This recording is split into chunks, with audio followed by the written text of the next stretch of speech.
Hi hello ನಮಸ್ಕಾರ welcome to Ashwini channel.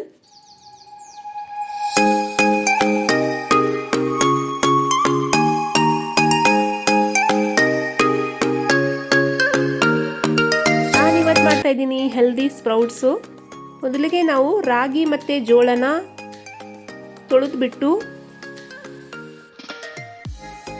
8 ಅವರು ನೆನೆಯಲಿಕ್ಕೆ ಬಿಡಬೇಕು. ಆಮೇಲೆ ಒಂದು ಬಟ್ಟೆಯಲ್ಲಿ ಹಾಕಿಬಿಟ್ಟು ನೀರು ಬಸಿದು ಸ್ಟೋರ್ ಮಾಡಿ ಹಾಗೆ ಇಡಿ. 1-2 ರಿಂದ 3 ದಿನ ಸ್ಪ್ರೌಟ್ಸು ಬರುತ್ತೆ.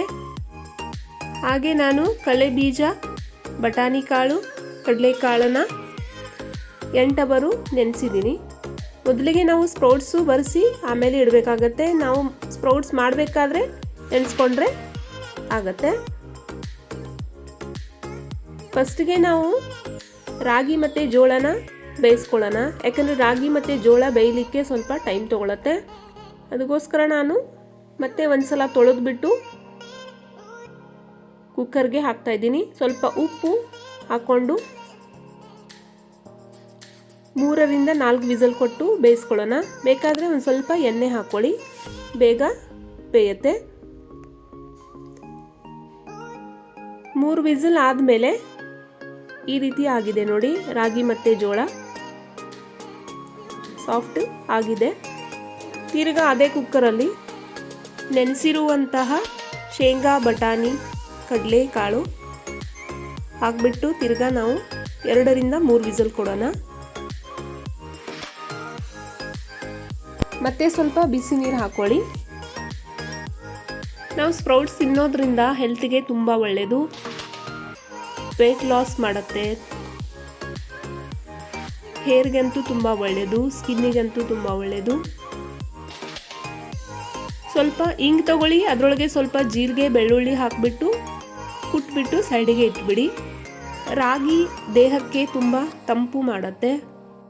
Rich in anti accidents, protein, fibre, iron ಕೂಡ ಇದೆ. ಪ್ರತಿದಿನ ನಾವು ರಾಗಿ ಮತ್ತು ಜೋಳ ತಿನ್ನೋದ್ರಿಂದ ಹೆಲ್ತ್ನು ಗಟ್ಟಿಮುಟ್ಟಿಯಾಗಿರುತ್ತೆ. ರಾಗಿಯಲ್ಲಿ ಹೈ ಕ್ಯಾಲ್ಸಿಯಂ ಇದೆ. ಬೋನ್ ಕೂಡ ಗಟ್ಟಿಮುಟ್ಟಿ ಮಾಡುತ್ತೆ. ಒಂದು ಕಡಾಯಿ ತಗೊಳ್ಳಿ, ಅದರೊಳಗೆ ಸ್ವಲ್ಪ ಎಣ್ಣೆ ಹಾಕ್ಕೊಂಡು ಸಾಸಿವೆ ಹಾಕ್ಕೊಳ್ಳಿ. ಸಾಸಿವೆ ಚಟಪಟ ಅಂದಮೇಲೆ ಈರುಳ್ಳಿ ಹಾಕ್ಕೊಳ್ಳಿ. ನೀವು ಬೇಕಾದರೆ ಸ್ವಲ್ಪ ಕರಿಬೇವು ಸೊಪ್ಪು ಹಾಕೋಬಹುದು, ಹಸಿಮೆಣಸಿನ್ಕಾಯಿ ಬೇಕಂದರೆ ಹಾಕೋಬಹುದು.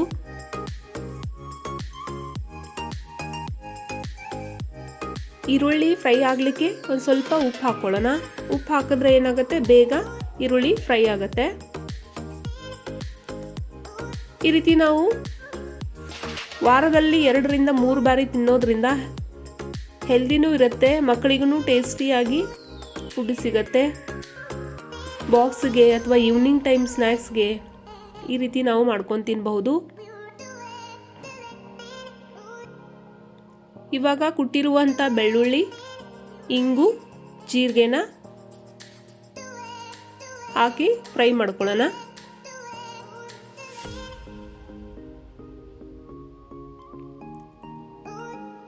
ನೀವು ಈರುಳ್ಳಿನ ಹಾಗೆ ಕೂಡ ಹಾಕ್ಬೋದು ಮೇಲಿಂದ.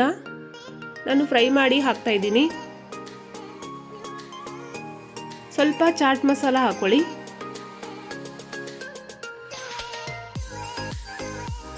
ಚಾಟ್ ಮಸಾಲ ಹಾಕೋದ್ರಿಂದ ಟೇಸ್ಟು ಸ್ವಲ್ಪ ಹುಳಿ ಚೆನ್ನಾಗಿ ಬರುತ್ತೆ.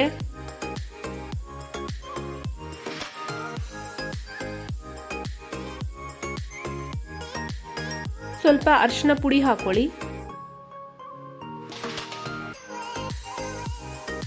ಬೇಕಾದರೆ ಸ್ವಲ್ಪ ಅಚ್ಚ ಖಾರ ಪೌಡ್ರ್ ಕೂಡ ಹಾಕೋಬಹುದು. ಲವಂಗ, ಮೆಣಸಿನ್ಕಾಯಿ ಕಟ್ ಮಾಡಿ ಕೂಡ ಹಾಕೋಬಹುದು. ನಿಮ್ಮ ಟೇಸ್ಟಿಗೆ ಅನುಸಾರ ಹಾಕೊಳ್ಳಿ. ನೋಡಿ, ಸ್ಪ್ರೌಟ್ಸು ಚೆನ್ನಾಗಿ ಬೆಂದಿದೆ. ಇವಾಗ ಆ ಸ್ಪ್ರೌಟ್ಸ್ ಮಾತ್ರ ಹಾಕೊಳ್ಳೋಣ. ನೀರು ಬಸಿದ್ಬಿಟ್ಟು ಹಾಗೆ ನಾವು ಸೂಪ್ ಥರ ಯೂಸ್ ಮಾಡ್ಕೋಬಹುದು.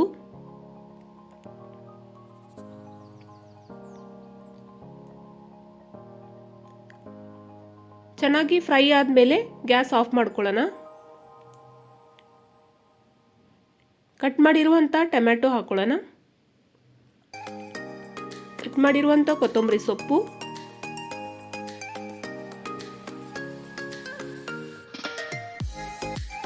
ಕಟ್ ಮಾಡಿರುವಂಥ ಕ್ಯಾರೆಟು, ಸೌತೆಕಾಯಿ, ನೀವು ಬೇಕಾದರೆ ಸ್ವೀಟ್ ಕಾರ್ನ್ ಕೂಡ ಹಾಕೋಬಹುದು ಇದರೊಳಗೆ. ಕಲರ್ಫುಲ್ಲಾಗಿ ಹೆಲ್ದಿ ಡಯಟ್ ಕೂಡ ಆಗುತ್ತೆ. ಈ ರೀತಿ ನಾವು ಸ್ಪ್ರೌಟ್ಸ್ ತಿನ್ನೋದ್ರಿಂದ ಹೆಲ್ತು ಬ್ಯಾಲೆನ್ಸಲ್ಲಿರುತ್ತೆ, ವೇಟ್ ಕೂಡ ಬ್ಯಾಲೆನ್ಸಲ್ಲಿರುತ್ತೆ.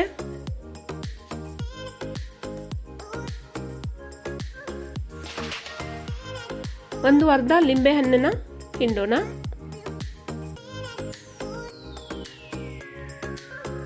ನಾವು ಇದನ್ನು ಗ್ಯಾಸ್ ಆಫ್ ಮಾಡಿಬಿಟ್ಟೇ ಮಾಡಬೇಕಾಗತ್ತೆ. ಇವಾಗ ನೀವು ಈರುಳ್ಳಿ ಕೂಡ ಕಟ್ ಮಾಡಿರುವಂಥದ್ದು ಹಾಕ್ಕೋಬಹುದು. ಹೆಲ್ದಿ ಬ್ರೇಕ್ಫಾಸ್ಟ್ ರೆಸಿಪಿ ಕೂಡ ನೀವು ಈ ರೀತಿ ಮಾಡಬಹುದು. ನನ್ನ ಯೂಟ್ಯೂಬ್ ಚಾನಲ್ನ ಸಬ್ಸ್ಕ್ರೈಬ್ ಮಾಡಿಲ್ಲ ಅಂದರೆ ಸಬ್ಸ್ಕ್ರೈಬ್ ಮಾಡ್ಕೊಳ್ಳಿ, ಬೆಲ್ ಬಟನ್ನ ಪ್ರೆಸ್ ಮಾಡಿ. ಇದೇ ರೀತಿ ಹೊಸ ಹೊಸ ವಿಡಿಯೋ ಎಲ್ಲ ನೀವು ವೀಕ್ಷಿಸಬಹುದು.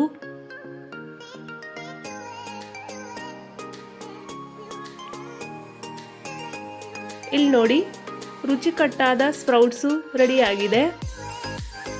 ನೀವು ಮನೆಯಲ್ಲಿ ಟ್ರೈ ಮಾಡಿ ನೋಡಿ, ಹೇಗಾಗಿದೆ ಅಂತ ಹೇಳಿ. ರುಚಿಯಾಗಿ ಅಡುಗೆ ಮಾಡ್ತಾ ಇರಿ, ತಿಂತಾ ಇರಿ, ತಿನ್ನಿಸ್ತಾ ಇರಿ. ನನ್ನ ವಿಡಿಯೋ ಇಷ್ಟ ಆದಲ್ಲಿ ಲೈಕ್ ಮಾಡಿ, ಶೇರ್ ಮಾಡಿ. ನನ್ನ ವಿಡಿಯೋ ಪೂರ್ತಿ ನೋಡಿದ್ದಕ್ಕಾಗಿ ಧನ್ಯವಾದಗಳು.